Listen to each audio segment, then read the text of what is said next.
আরে সুমন্দির বেশে আবার গিয়েছে এই কথা তুই আমি তো শ্বশুর বাড়ি যাচ্ছি ভাই, হাতে সময় নাই। এই দাঁড়া এই তোর শ্বশুর বাড়ি আছে, আমার শ্বশুর বাড়ি নেই। হ্যাঁ, তুই শ্বশুর বাড়ি চলে যাচ্ছিস ঘন ঘন, আর আমারও তো মন বলে শ্বশুর বাড়ি ঘুরে আসি।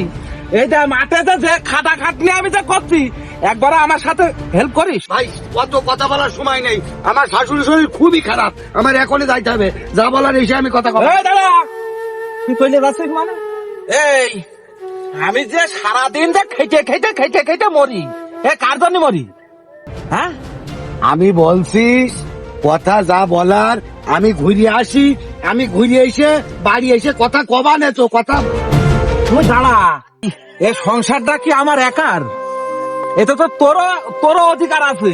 আর এই যে পুষ্কুনি, এই পুষ্কুনি গুলো যে আমার যে পানি সবসময় পানি দিতে হয়, একবারও তুই কি আমার হাতের কাজে লাগিস? এরম ঘেনর করে না তো যাওয়ার সময়। আর ওই মেট্রো কাজ, ওই মাটি মাখা কাদা মাখা, ওই পুকুর পুষ্কনি, ওসব তুমি করো, ওসব তুমি দেখো গা। আমার কি দেখে তোমার তাই মনে হচ্ছে আমি কি কাদা মাখা শরীর? বা ছোট বা, আজকে এই পুষ্কুনি আর এই ধান এইসব করে তোর আজকে এই বড় করেছি, আর তুই কিনা বলছিস বাড়ি থেকে বেরিয়ে চলে যা। আমি যার কারণে আমি নিজে সন্তান নেই তোর কারণে। আর তুই সব চাষেরই তুই ছোট করলি রে। যা যা, তুই যেখানে যাচ্ছিস যা। ভাই ভাই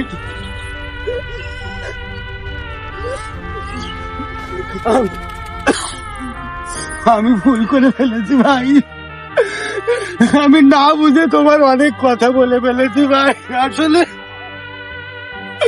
আসলে আমার মাথা ঠিক ছিল না ভাই, আমার মাথা ঠিক ছিল না, আমাকে তুমি ক্ষমা করে দাও।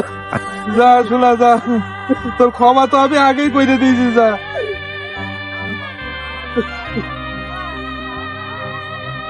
শোন,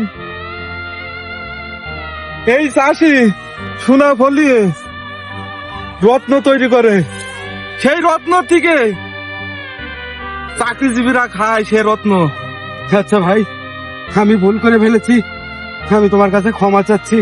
আর দর্শক শ্রোতা ভাই ও বন্ধুরা, আপনারা যে যেখান থেকে আমাদের এই ভিডিওটা দেখছেন, আমাকে অবশ্যই ক্ষমা করে দিবেন।